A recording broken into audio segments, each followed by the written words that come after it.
Hello, everyone, and welcome to episode 9 of Her Side of the Pitch. We got another great episode for you guys. We're going to focus on a theme toward the end of the podcast about being patient, taking your chance, and kind of Nicole and I sharing our experiences with adversity and some setbacks in regards to maybe not playing and things like that. But first, as always, we're going to talk about our football. Nicole had an excellent international window with Ukraine. Honestly, I'll let her talk about most of it because I know it was a really special camp for her. I could tell when texting you throughout the last week that, your happiness level at camp was just to a whole new level. So just tell us about those games versus Czech and what this opportunity meant for you. Yeah, first and foremost, we got a great result. So we ended up getting 4 points against Czech, who going into this group were probably the favorite of the group.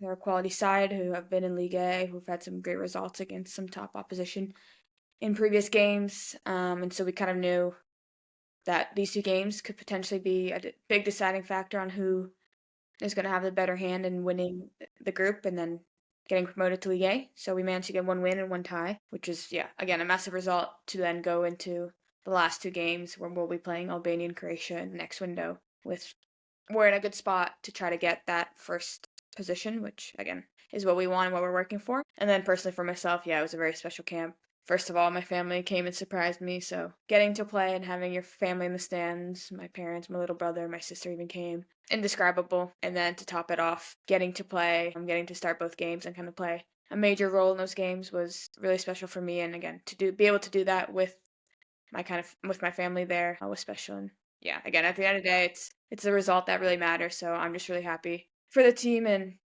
see where we go from. And you drew the penalty for the game-tying goal in the second game against Czech, which was a nice little scissor. The girl took the bait. Your landing was really funny, not gonna lie. But it was definitely a penalty, but like the way you landed made it seem like a dive in a way. But like it was definitely a foul, and you beat the girl very well.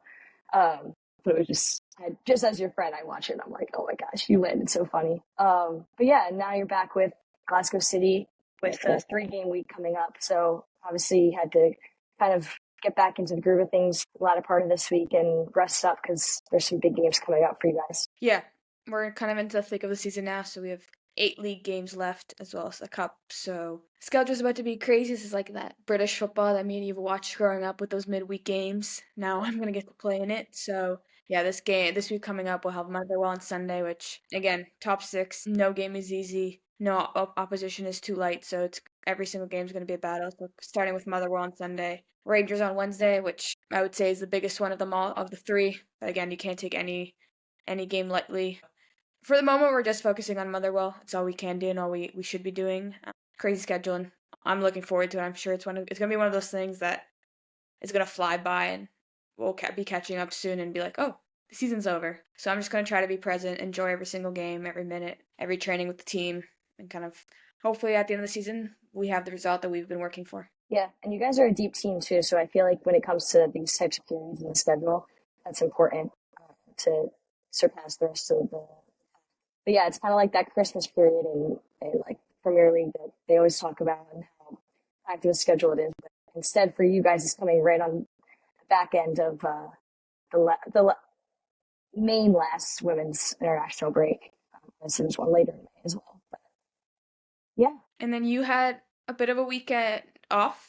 So I think we talked a bit about it last camp, but you had to go to Copenhagen and Venice. How was that? It was probably a bit of a tough travel, but I think we can always say it's a very nice, refreshing trip. Yeah, it was so rewarding in the sense that I feel refreshed. It's so nice sometimes. We talked about this in the last episode. I'm a very like soccer fixated. It's like consumes a lot of my life, but it's sometimes nice to check out of it a little bit, and got to do that for a few days last weekend, and got to see some friends and spend time with them and be immersed in kind of the Copenhagen, Venice like culture for a short bit of time. But it was nice because I think even coming back into training this week, it was like we all seemed a bit more just like revived. I think we were kind of crashing a little bit last week right before the break. And sometimes you need that time away from each other. It's not just like the rest physically. It's the aspect of not seeing the same people every single day and getting tired of each other. So I think that was good. And now we're really excited. I'm we just arrived at the hotel. We're playing Your Gordon tomorrow at their place. Yeah, really looking forward to it. Like the games are what's, you know, what you come here for and what you want to do. So yeah, this week I've kind of been like, okay, excited for the game at the weekend. It'll be a good one. I think a team that is going to be similar in the table as us throughout the season if we continue this way. So yeah, we definitely want to take points on the road here tomorrow. Nice. So good luck to us this weekend. Well, Yes, by the time this is out, we've already played, so hopefully 2 wins for us after. yes, of course. You'll already be preparing for Rangers when this comes out. It's it's crazy. Like I love training. You do too. Like Yeah, yeah. we love training, and my schedule for the next couple of weeks is going to be very, very minimal training because it's going to be play, recover, prep, play, recover, prep, and that's about it. So it'll be a bit different. And I know I'm going to miss the training because, like I said, I do really love it, but we do it for the game, so it should be a very exciting time. Yeah, but actually, that's like one of the best parts of international break for those of us that don't go to a national team camp is like you get to do so much more playing, like small sided and stuff. So like this whole week we did like so much playing in the beginning part of the week, and I think that helps like the team just feel this like competitiveness because sometimes when you do too much tactics, it can drain you in a way, and sometimes you lose sight of certain things. When you get to play so much, it's like it's so fun. So yeah, like I love training for that aspect. I'll tell you today, like we played 4v4 like we always do, match day -1, and it's like competitive. It's short stints. Like you're only on the field for like 30 seconds to a minute at a time. Like in one play, I had like this crazy assist. On the next, I shot like I went to clear the ball, hit my own teammate. It almost went in our own goal. But it's just like it would have sucked if it went in. But it's just like the point is that it's just fun. Like it's just enjoyable to play so much in training and have that competitiveness and those little random things that Yeah, I love our match day was training. Similar, good vibes. yeah. Lots of good games. But shifting over to Tecker Talk, so obviously on the women's side, it was an international window. Lots of games happening over in Europe, over in the West. So U.S. had played Brazil in 2 games, 2 friendlies, 1 win, 1 loss. Yeah, I didn't get a chance to watch because it's so like the time change is so challenging. But I saw I wish I would have written it down, but I saw Emma Hayes a lot of quotes actually from her after the window, and people are like, "We lost to Brazil." Well, it's not quite like it used to be, where the same people are being called into every single U.S. camp, and the same 11, 12, 13 players are playing every single. No, like she played two pretty new goalkeepers this camp. The second game, the entire 11 uh, had like 80 caps combined or something, and Emily Sonnet was in the 11 and had like 100 and something. Like, you're going to have those results when you're rotating the team. And I applaud her for continuing to do what she's doing with the team because I think it's going to benefit the federation. And even when she's not the coach, I think she's setting a standard for the next generation of players. So I think Yeah, it's, and I like think it's perfect. they don't have a major tournament this summer. Like it's a Euros tournament, so they're not playing in that. So as a new coach, he wants to see all these players, and a lot of these players haven't been called in the past by previous coaches. So it's great because like I do think in a lot of national teams, it sometimes is those same players, and it's like you never really have a break where you can call in players or where it's okay to potentially not get the result. Like for example, here we're playing League of Nations. You can't really give up any results because even though we're not playing for really a qualifier, we are playing, for example, we're playing to get promoted to League A. So each game is going to matter and they all matter. So the fact that they had friendlies, like, yeah, it sucks to lose. They're never going to like losing, especially them being the US national team. But again, it's one of those like short term losses for a long term gain, I think. Exactly.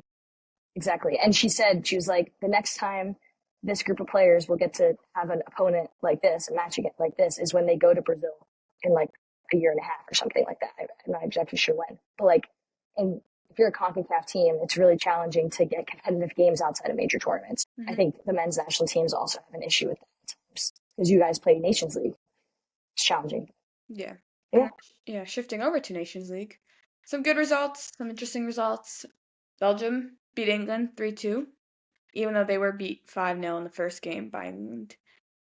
I find that we had played Belgium actually not too long ago, so just it's for me it's sometimes a little crazy to see a team that I played and competed with, and then them seeing them play kind of against those biggest opponents.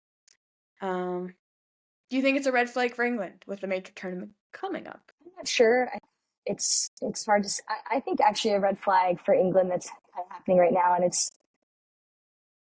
on one hand, it's a green flag. On the other hand, it's a red flag. Because they don't know who their goalkeeper is going to be heading into this tournament yet. And I think that's going to be a challenge because they do have actually, I mean, obviously it's Mary Earps and I'm Hannah, blanking on the other, Hannah Hannah. Hampton, that are like really competing, but like the other two are also quality goalkeepers as well. Serena Wiegman has said that she's undecided, not just between them, but just in general. The four of them need to continue to earn their spot. And I was watching a clip of them all warming up for the second game, or maybe it was the first game against one of the games against Belgium. And like you don't really see that very often. So clearly there's a little issue there, and that's an important position heading into the major tournament. I think that might be a red flag of some sort, but it's nice to have that at your disposal as well. Yeah, and I think they're just having some moving pieces and like they are using these games to prep for the Euros, so because they don't really have anything to lose. What there's probably been a bit more rotation than usual as well. Some players in and out. Again, not the end of the world, maybe some things to consider, but it's football. Like anybody can win any day. Like it's hard to win every single game. So. And Belgium competed with Spain not too long ago as well. I don't know if it was the last window or the one before that, but we talked about it. Oh, yeah, it must have been the last window because we talked about it on the podcast. And Belgium was like up 2 or 3-0 against Spain. Spain ended up coming back and winning the game. But I think it just shows for Belgium that if they can be on, like they can really hang with these top teams. But like they lost 5-0 in the previous game to England. So if they are not locked in, they're going to concede a lot of goals. Yeah. And then a few other results. So Italy had beat Denmark 3-0, which pretty good result for Italy. To be honest, from the side, I think those teams are quite similar in strength. With that scoreline, it does seem more like a dominant performance from Italy. Again, I didn't watch most of these games were at the same time as my games, but And I was watching your game, the second one at least, so I couldn't watch either. But yeah. But then a big result that actually caught my eye was Wales earning a point against Sweden. And I think for me, especially, this is a big one. So Wales was the team in our group, the last round of League Nations. They were the team that got promoted from our League B group. We had actually tied them twice in our group, but they pulled a bit ahead with a one better result against another team. But you often see teams promoted from B going up to A really struggle and then come right back down. You saw it with Ireland previously. Right now you're seeing it with Scotland, and most teams you saw with Poland back when they went up. And I think it's the reality because I do think the gap is a little too big still. But to see results like this is showing maybe that the gap is getting a bit smaller and that these top teams from B can compete with some of the teams in A, which again is only better for the women's game. And I think that's why this League of Nations system, I think, is so good for the women's game because for the most part, we're not seeing any massive score lines anymore. You're playing with teams similar in level, some a bit more challenging, some a bit easier, but then you do have the opportunity, if you do get promoted, to play with the best. yeah, I think it gives some of those nations that don't qualify for the Euros and don't qualify for the World Cup very often, it gives them a taste of what potentially a major tournament can feel like. So I think it's important, and I'm rooting for you guys to obviously you playing for Ukraine, but just think you guys are on your way up there, and hopefully you can maintain that form. And then one last result I just want to talk about because Spain absolutely destroyed Portugal. I believe it was 7-1. And I enjoy watching a team like Spain, and I was watching the highlights. And it was just good to see someone like Pateas, who we know is a quality player, but obviously coming off an ACL, she's just been slowly kind of finding her form, steadily increasing her minutes, and she's I think at the point right now where she's consistently able to play 90-minute games and perform. And I thought in this game some class goals. Bob Mathieu also had a great game. Honestly, a lot of the players did, but again, I think it's always good to see players post injury, and then I think she's just proving her worth of why she's one of the best players in the world. Yeah, I didn't get to watch, but I also saw that their first leg, or not, it wasn't legs, I guess, but most of the teams played teams twice in this window. Not every, but they also beat Portugal 4-2 in the first game. Um, but yeah, it just shows their dominance and their like ability to score goals at will. I also saw a post actually when I was on the bus to the hotel just now, about 30 minutes ago, that the entire 11 for Spain in the second leg or second game was entirely of current or former Barcelona players. It's like no wonder that Barcelona wins the Champions League a lot. I won't say every year, but pretty much. And no wonder that Spain is kind of at the top of the European women's football pyramid right now. But yeah, another thing I wanted to talk about was I had seen a comment about this past international window being kind of right before the latter portion of the season in women's football, and how in men's football on the men's side, they have their last international break until the summer, like in March, and how that's safer for the players to be able to perform for their clubs, provides better outcomes toward the end of the season. injury wise, because you saw a lot of injuries this window to key players on teams that are still competing in Champions League. And yeah, I think that's a talking point that maybe we look into on the women's side is like, because this travel for you guys is not easy. I know that the couple girls on my team, it's pretty insane how they get back to our club and you just jump right back into it. So it's a matter of obviously your club's maintaining your fitness and making sure that you guys are safe when you return. But I also think it's a matter of FIFA making the windows so that, for example, you're entering a 3-game week next week. Like maybe an international window shouldn't be right before that, and just considering those factors with the more and more players that are competing at the highest level. Yeah, I think it's just coming at a point where like it's the near the we're nearing the end of the season for most leagues, and so that means the players have played already a lot since Mm-hmm. you can say since August, September. So it's just catching up with like again, usually the players that are national team players play a good amount of minutes at their clubs for the most part. Exactly. And so it's these players who are getting plenty of minutes in their legs, and then the travel is never easy. And I think a travel adds another massive toll. And again, in the women's game, it's getting so much better, but the what we have access to is still limited in a lot of clubs. The travel is still a lot of not everybody's flying chartered like on the men's side. We don't have the same recovery tools, things like that. So it definitely like is different. And like yeah, you said in my example, for example, I just came off playing basically 290s to then enter a 3-game week, which again is going to take a toll on any player physically and mentally. So it's something that FIFA probably definitely has to look into. And it's the same way we have a window. Like my season ends May 25th when we make if we make the cup final, and May 26th I go to another camp with 2 more League of Nations games. So it is a crazy schedule, and there's players who have even crazier schedules, and it's something to Yeah. definitely consider. And there's like, I say all this meaning also like, and I know you would agree with this, like you don't want the amount of games necessarily to be shrunk. It's just the assembly of it, I think could be made better because yeah, you want to be playing in these cup games and all that stuff. But yeah, like I think of like, oh, well, on the men's side, they do it. Well, Vinny Jr. travels to Brazil camp and comes home and goes in his hyperbaric chamber that he owns, not just that his club has.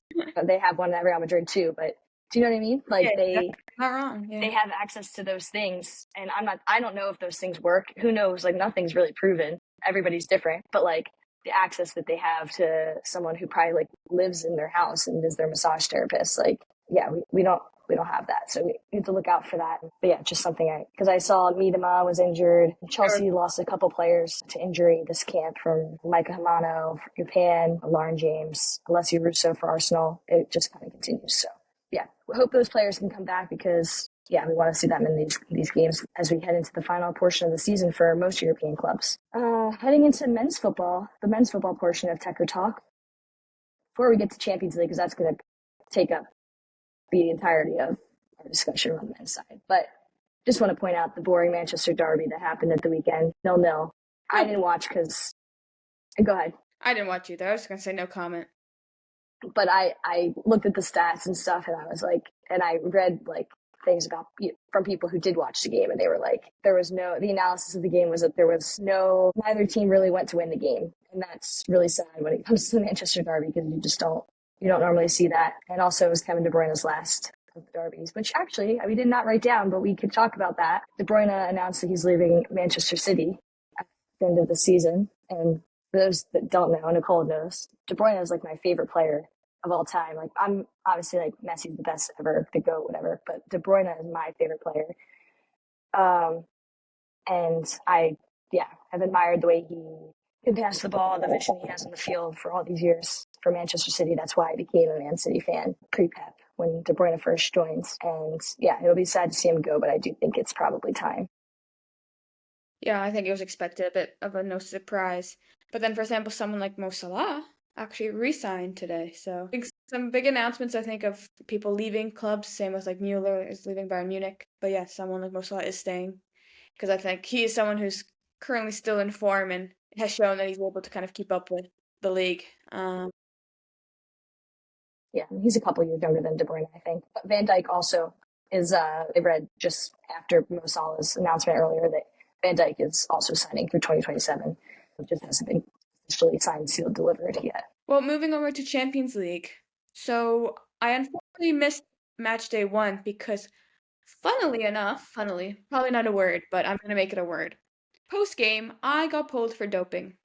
controlled by FIFA, which for those who don't know, at international level, most of the time, at least in one of the two games you play during the window, there's official people from FIFA where they pick supposedly at random 2 players from each team to do doping control. And what that means is post game, you do not get to go to the locker room. You get taken to this little room where you drink lots of water and try to go to the bathroom. And I sat in that room for about 2 hours because I did not want to go to the bathroom after running for 85 minutes. So I had missed both Champions League games. So you can kind of give a better rundown, but definitely saw the scoreline, definitely saw the free kicks. Seemed like a good day of football. Yeah, so I watched on match day one. I watched the Arsenal Real Madrid, and yeah, I mean, I don't even know where to start. I think in the beginning of the game, Real Madrid had a few chances. I know Mbappe, Bellingham played Mbappe in behind. Mbappe kind of got into this, you see him get into this position a lot, kind of on the left side, and he wants to bend the ball with his right to the far post, but angle was cut off a bit by Raya. And yeah, they had a couple of those like half chances, Real Madrid in the beginning of the game, but it seems like Arsenal was in control pretty much the whole time. Even when Real Madrid had the ball, they didn't look dangerous in possession. I know Modric typically more recently has played deeper, but I thought it was interesting how deep he was being in the Real Madrid build-up. They pushed Asensio and Rudiger like really as wide center backs, and Modric was kind of possessing the ball from deep as like a central center back when they had established possession in the attacking half. But when that was the case, I think Arsenal was happy with that, and they were content letting them have the ball there. And you get to the second half, I messaged my friend that I was on my previous team. We loved to watch the games together when I was there, and I was like, if nobody scores, I think I'm going to go to bed because, I mean, Arsenal's probably should score. They've created some really good chances. They are clearly in control, but they hadn't scored yet. And it was like 10:15 for me, and I needed to go to bed for, actually, we had off the next day.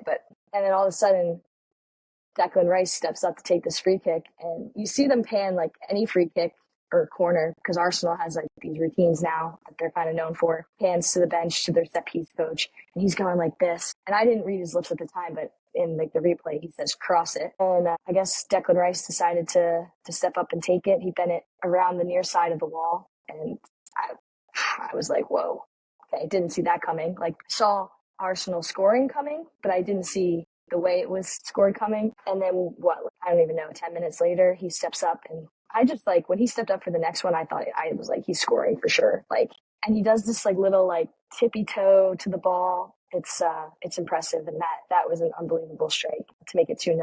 But yeah, from there, it seemed like Arsenal could score at any given time. Yeah, and then their last goal was, I thought, their best build up of the game. I think that honestly, like, yeah, Rice's free kicks were top class.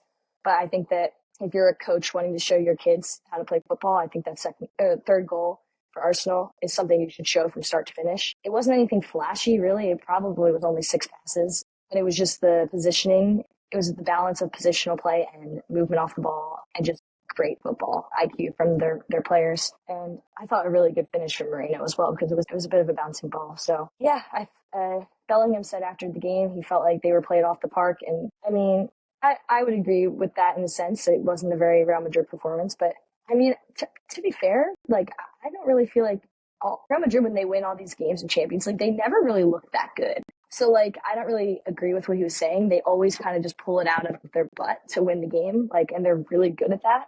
And like, you can't take that away from them. But I, throughout the game when Arsenal hadn't scored yet, I was thinking that if Arsenal doesn't score, this is just falling right into Real Madrid's hands because they're going to go back to the Bernabeu and win the tie because that's what they do. But I think the Arsenal's in a great spot going into this second leg, and yeah, Yeah. that was a lot. Sorry. No, it's fine. I watched the highlights, so the goals were nice for sure. And I do think that last goal, he caught it really well. Like that's a class finish. I don't think people realize how hard of a finish that is. Looks easy, not easy. But I won't count Real Madrid out because, like you said, they can pull off some things that are unexplainable. So 3-0, a great cushion for Arsenal. Hopefully, I'm rooting for them to be able to pull it off, but you never know. Then the second game of that day was Inter beating Bayern Munich 2-1 at Bayern Munich, so it was an away game for Inter, so I'd take that's a pretty massive win for them. And Inter have shown a very good defensive record throughout the campaign so far, only conceding 3 goals the entire time. It might be a very hard comeback for Bayern Munich, playing not home, playing in Milan the next game. So should be an interesting one, but again, both quality teams, so you never know. Maybe Kane will show up and score a hat trick. Yeah, you never know. But yeah, Inter have kind of been this dark horse in the Champions League, I feel like, the last few years. Yeah, I think I wish I could watch all. Like, I wish these games weren't all at the same time. Or honestly, they split in between the 2 days, but I wish that one was at like 6 my time, another at 9, so I could watch both games. Is what it is. Agree. Which brings us to match day 2. I think both me and you watch the same game for the most part. I watched the Barcelona Dortmund game, where I just personally I enjoy watching Barcelona play so much. They play with such flow. It's a style of play, but I think we were talking about how like they're also okay at going sometimes direct, like a pin of a ball in behind with their attacking three, making really good timed runs in behind, but then they can also play the tiki-taka style where they show their team ability and the individual ability to just move the ball at pace. And yeah, that front three is absolutely ruthless. Obviously, Lamal gets a lot of hype, especially because of his age, which is crazy to talk about. Like his goal, I just thought it was like he just took that ball with such stride and such a calm finish with the toe poke. His ball to the back post that Rafinha then squared for Lewandowski. Again, like we're seeing the quality of all the three, and they work so well together. So just it's so fun to watch, and yeah, I enjoyed it a lot. Yeah, I loved watching that game. It was I had told you before we watched that game that I hadn't watched Barca play that much this season because I don't have their access to their league games like any platform. And to be honest, their Champions League run up to this point they hadn't really played anybody. So like I had been watching bigger games. But yeah, I mean, Dortmund definitely had some chances to score, but I felt like Barca's like a couple times just sliding in front of and blocking shots. Like Gio Reyna had an unbelievable chance at the end of the game that he didn't. He clearly thought he was scoring, and then all of a sudden, I think it was Araujo or whatever, came from absolutely nowhere to block the shot, and it was just like, wait, what? But yeah, I think they have quite the system. I've seen a lot on social media about Hansi Flick's demands of the players, what he expects of them on and off the field.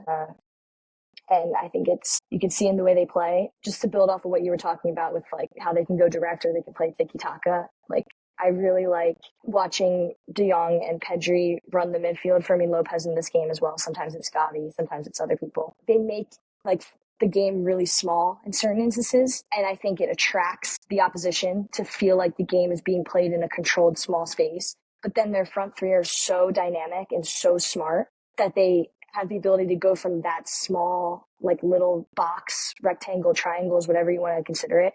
And then they go from that so quickly to this expansive style of, yeah, it's a direct ball, but it's like a pinpoint direct pass that's leading directly to a chance. And yeah, it's just really fun to watch. It does remind me a bit of the MSN Barca, but also quite different because those three players weren't so dynamic in that vertical way. They were individually brilliant and all that, but these Lamal and Rafinha specifically, and then Lewandowski's ability at his age to accelerate and make these runs it's really impressive. Yeah, and like you said, Dortmund did have some chances, and I think that is something about Barcelona is that they are sometimes a bit exposed Naive, back, or yeah, yeah, like they play that high line. But actually, the commentators are the where I was watching it just did mention their line wasn't as high this game as it has been previously, and I think I noticed that too because in the past there's been times where their line is literally like at the halfway and they don't drop any lower and just play the offside trap all the time. So I think they were a little bit more disciplined this game in the fact that they dropped slightly lower to kind of maybe be a bit more secure. So it'll be interesting to see if they adjust any more going into like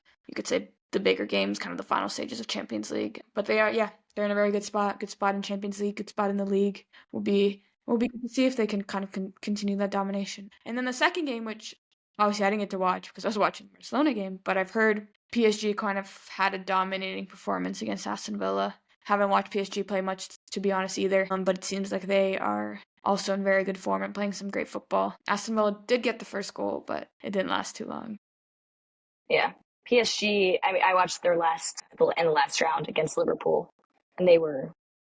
I didn't realize how much of a top side they were or they are, and obviously we would probably consider Liverpool better than Villa. Villa just doesn't have enough experience at this European level, I would say, yet, but they're clearly on their way. But yeah, I think it was really unfortunate because when I had checked the score toward the end of the Barca game, it was 2-1. And then as I was on FOTMob, Villa conceded a goal in the second half stoppage time, 3-1. And I think 2-1 going back to Villa Park would have been really like I think they could do something about that.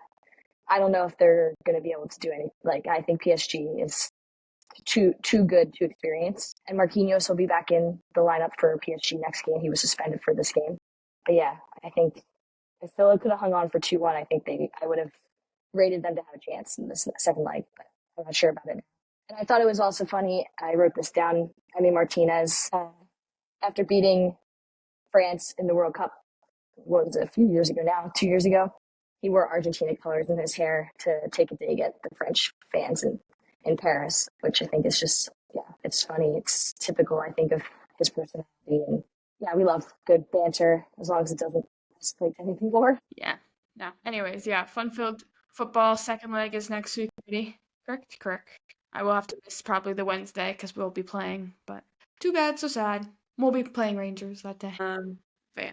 Well, shifting over to kind of the theme of this episode, we just wanted to kind of have an opportunity to share a little bit about our story and where we had faced some adversity. Obviously, this is football. The amount of adversity you're going to face is so, like, we could share probably 100 stories where we faced some sort of adversity. And yeah, I can look back at my career and yeah, name plenty and ways we kind of got through it. The story I will share is a little bit more recent, is linked to international football, just kind of coming off of it. I know you kind of slightly mentioned it, Em, at the beginning as to why this was a special camp for me. But yeah, I'm just kind of give a little bit of a backstory of where things have been with me kind of with the national team. So to be honest, the beginning part of my career with the national team was pretty smooth sailing. Again, this is probably me looking at it now. I'm sure in the moment there was lots of ups and downs that I felt during it that at the time seemed negative or positive, whichever way it went. But from the side and looking back now, it was pretty smooth sailing. I joined as a youngster, one of the youngest on the team, and for about 4 years I was a consistent starter and just kind of playing a pretty important role within the team in the attack. But like I've said, this is football and things always change. We had a new coach come in and I saw my role slowly change from starter to getting limited minutes to sometimes not even getting a single minute on the pitch. And I know this was a really hard place for me to be. Nobody wants to not be playing. You want to be kind of having an impact on that pitch, and especially maybe sometimes when it feels like it kind of got taken away from you suddenly, it can be kind of hard to cope with. And I know for myself in this time, I knew when I was at camp, because I knew I was going to have a limited role on the pitch, I needed to make sure I was going to be a good teammate and continue to be a role model and really help the younger girls, because at this point we've now kind of had a newer generation join, because I think I was probably one of the youngest ones for quite some years, but now we're having some young talent come up with us, and I knew maybe if, even though I wasn't going to be playing, can I be a good teammate? Can I be there for the people around me, and can I be there for the younger girls? And then again, at the end of the day, this is the national team, and just being there is an honor, and it's always more than just playing. But like I said, no footballer wants to not be playing. And I knew I just had to focus on myself, and this was something I could live through. Maybe this was meant to be, maybe it wasn't, but I did what I always did. I kind of put my head down and got to work. So many things to work on, so many things to kind of just focus on. But again, at the end of the day, it's focusing on yourself and just making sure you're best prepared for whenever you do get the opportunity to maybe get those playing minutes. Something I did do, maybe slightly differently than I've done in the past, was I really worked on the mental side of my game. I did a lot more reflection. I did a lot more work with my feelings and how I kind of dealt with things. I even spoke with the sports psychologist here that we have at Glasgow City. And I take this as a big factor as to why things are the way they are now.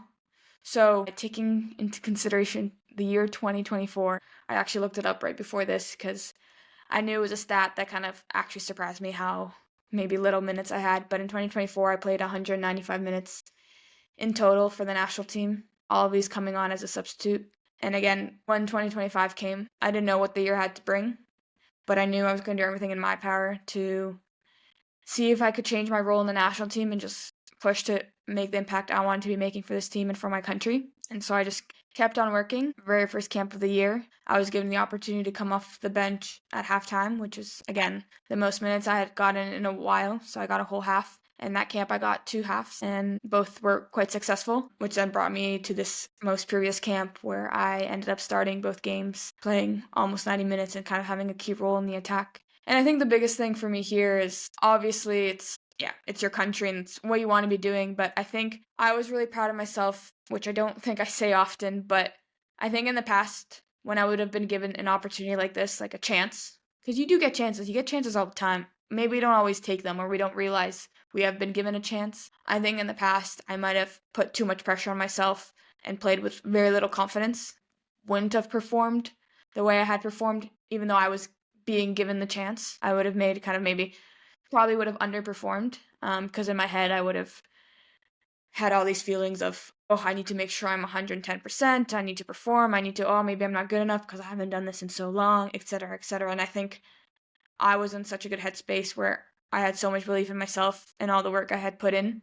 And I knew I was out there to make an impact that I could be making. And this was my chance to kind of show myself, show the team, show the coaches, show the country who I am and what I can be doing on that pitch. And I'm really proud to have done that. And like I mentioned this past camp, my family was in the crowd, so that was really special. And then again, it resulted in 2 massive results for the team because every single player performed on that pitch, not just myself, of course.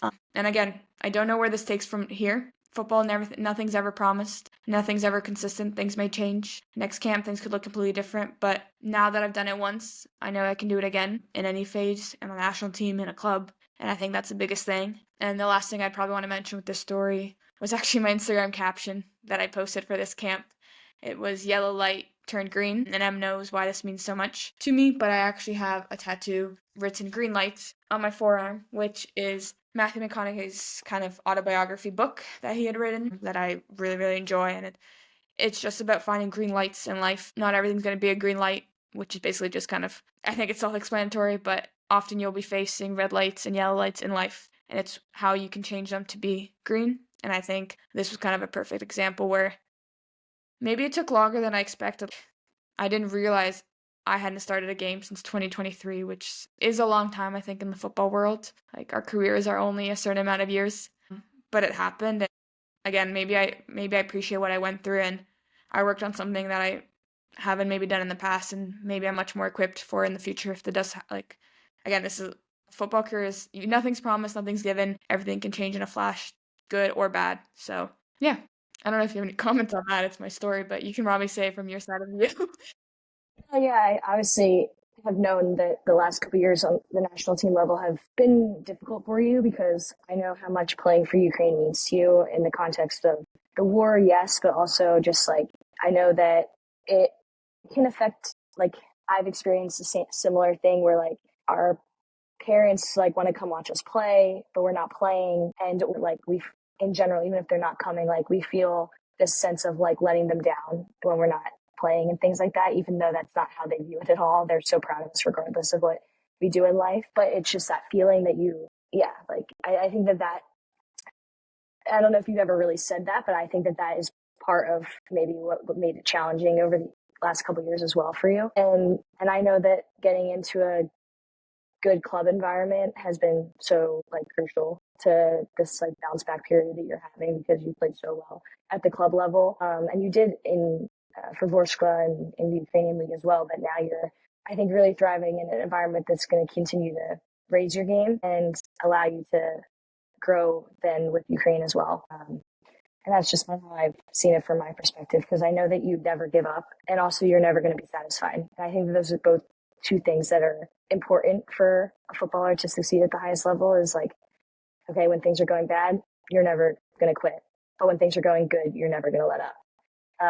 So I think that that's two important qualities that you have and have kind of gotten you through not just this period, but other periods as well that I've known you. And one thing that I really liked that you said, and I've talked about this with my ACL as well, kind of using this exact same line, that you appreciated the struggle, like you appreciated what you went through, or have learned to at least, because maybe again at the time sometimes you don't even see what you're going through so clearly, and yeah, when you come out on the other side, whether it's good or bad, you learn to appreciate it because yeah, then you're like, okay, this is life. I've now experienced this thing, and it's about what I do next when I turn the page.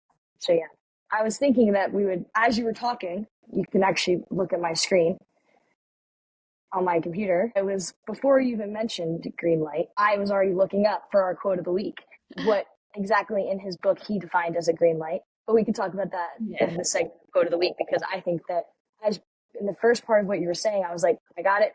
Perfect thing to wrap the episode. And then you mentioned it and I was like, dang it. But good at the same time because it means we're on the same page. Yeah. Yeah. Yeah. I guess, yeah, I obviously we've both had setbacks in a variety of different ways. I think yours is perfect because it's kind of like you just kind of had the real like the high point of it of coming back with the national team, which is perfect timing. And it's only going to continue to go higher. When I guess with the story I want to talk about, and it's not necessarily a story, it's more of just like a timeline sequence of events. I don't even know where to start because it's kind of like awkward to say, but I was obviously drafted third overall in that NWSL draft out of Virginia Tech. And on one hand, I did not, like at the time, I did not expect to go that high. On the other hand, it was a different type of draft. I don't think it was like the highest quality in terms of previous drafts necessarily, but still, I'm like proud and grateful. It was like a really proud moment to go third overall. Never in my mind was I thinking, oh, third overall, that means I'm going to be like this amazing, like I'm going to have this amazing NWSL career. They're just going to hand me everything. That never went through my mind at all. But yeah, I had a difficult time, I think. And for a while there, like my rookie year, I played a decent amount in the beginning. And I don't think at that time in the beginning of the season, I was even ready to play at that level or in that environment. I was still struggling getting used to the training standards, the physical aspect of the league, of my own team. But I was playing a lot in the beginning and played decent. I wouldn't say great because I was definitely not my complete self. But was just trying to find my role. And then all of a sudden I was like completely at the bottom of the totem pole. And at that point I was actually feeling like I was finding my way. This was still my rookie year. And I think that I was trying to just learn around along the whole way. And yeah, and then my second year, I don't know, who knows what would have happened. I'm not sure I would have gotten much more playing time. I don't necessarily think my role would have changed all that much, but was having a pretty good preseason. And then I tore my ACL. So there goes first 2 years as a professional. Former third overall pick means nothing anymore. Um, and I think that in a way that hung over my head in my own mind for a while of like, wow, I'm this big failure. Like, and there's like always on reels, I'll see like videos of like, oh, do you remember in 1995 when so-and-so was drafted like third overall in the NBA draft? And it's like, no, I don't remember because you don't even know who this guy is because he flopped. And I was like, oh, that's me. But I didn't actually think that for very long. I think it was more of a subconscious thing than a thing that I actually was like focusing on, because I think one thing that I've always like been pretty good at is knowing my worth and knowing kind of the reality of how I'm playing and things like that. And yeah, after 2 years in North Carolina, I got traded to Utah. Thought it would be I wanted it. I thought it would be a fresh start, opportunity to play for an expansion team coming off the injury.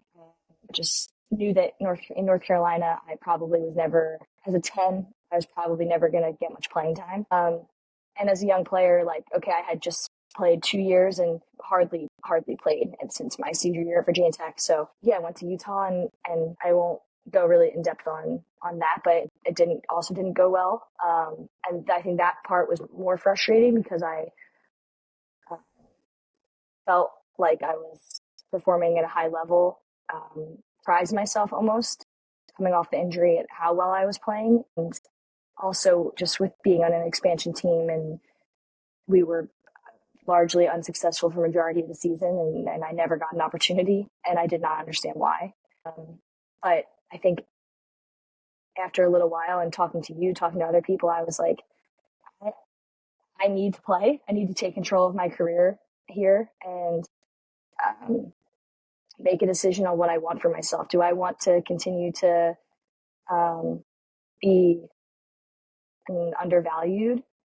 Yeah, and even in that sense, like not every coach is going to want to play you, like all this stuff, like that's going to happen in your career, but you genuinely can only not play for so long. And I had to decide, like, if I really wanted to forge my career forward, I needed to move somewhere else, and preferably to Europe. If not, I could have stayed there and just been content in being a squad player in the NWSL. I've been perfectly, I wouldn't have been happy in that though at all. So in the summer, I went to the GM in Utah and I asked if I could go on loan somewhere.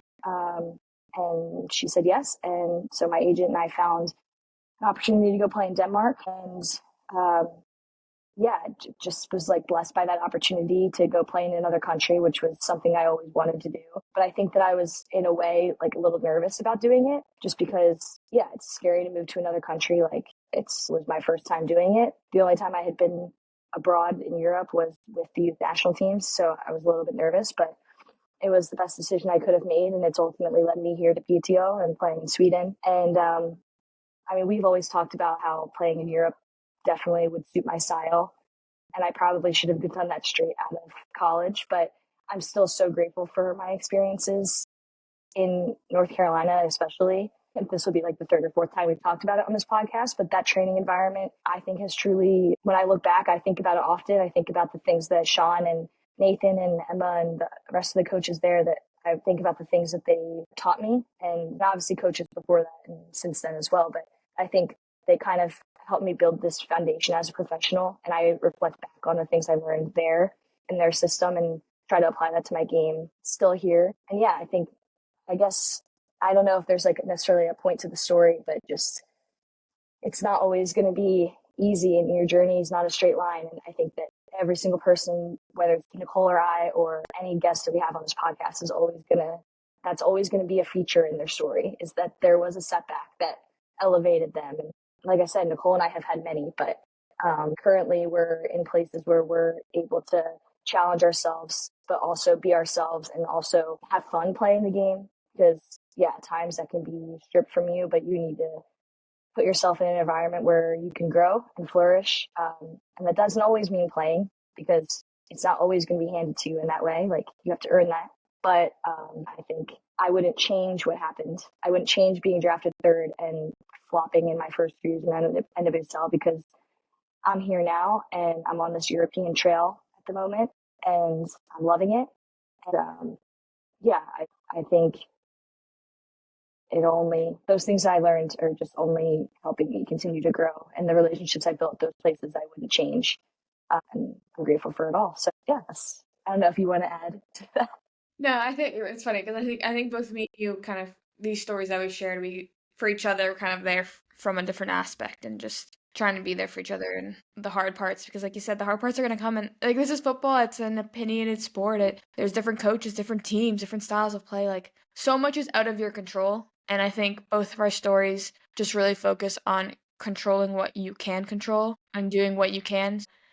In your case, that was taking a step away from the NWSL and pushing yourself to go somewhere where you were maybe a bit scared to go, but finding kind of going overseas and making sure you were going to play. And obviously, nothing was given. You technically could have gone there and not played, but the quality of player that you are and the team you selected, like you set yourself up in the best way you could have and controlled what you could have to make sure you were getting consistent minutes. You know what I mean? And I think that's what these stories share, is just really making sure you focus on yourself and you can control what you can, if that's with training, with the decisions you make of where you're going to play, who you're going to train with, who you're surrounding yourself with. Like that's all you kind of can do. And as long as you kind of keep your head down and keep working hard, I think things will work out. And it's never going to be easy. When you do reach this high, like you're not going to stay at the high. Like for example, for you, you had a great college career. Take away maybe the year where you tore your ACL, but again, out of your control. But you came back, you killed it. You had a great senior year, and then you were drafted third overall, which I remember when I saw this happen, I was so proud of you, so happy for you. Like that's such a high draft pick, you know what I mean? But like you said, it was a high, and then next thing you know, you felt like a nobody in an environment, technically, kind of. You know what I mean? So it's, again, that's the way the football career works. And I think my only to anybody listening to this is just to remember, like, everybody that you're looking at, everybody you're looking up to, even if things look like they're like are amazing now, just know that they definitely had gone through something. You'll go through something. Like, it's normal, it's part of the journey, and it's the people who can kind of get through those things that are going to succeed in the end. So finding ways to kind of get through those hardships, I think, is massive. Yeah, and I can't remember exactly who told me this, but when I got drafted, I think it was somebody that played, it might have been Kelly Conheeney. She played professionally at Virginia Tech. Or, sorry, went to Virginia Tech. She played professionally for a few years. I think she messaged me and just said, don't let your highs get too high or your lows get too low. And I think that we're still only getting started, you and I. as professionals. We're going to go through so much more. And in the short term and in the long term, like these are kind of two long-term things that we've discussed here. But there's like you said in your story as well, there's like the things that you don't even notice you're going through in the moment, positive or negative. But yeah, like there's so much we've experienced already and so much that's more to come. And you just gotta like live in the moment, whether it's good or bad. And people you surround, like I think actually both of us do a pretty good job in our friendship and knowing, obviously we both knew both of these stories were coming, but like we don't push too hard towards each other in the sense like don't poke too much, but like give little pieces of advice here and there. Because you were always like the biggest person telling me to go to Europe, but you weren't being like, Emily, you need to go to Europe or you're gonna like fail. Like, but like that was like kind of the reality. But, like you poked a little bit in there. Do you know what I mean? You didn't like, and I think that it's good to have those people, friends, family, whatever, whoever they are, that are like just poking you in the right direction, so that you don't stay like this for a while. You get humbled, but you also aren't going like this for too long because that would be disastrous. So, anyways, those were definitely two good stories. Thanks for listening to anybody who listened.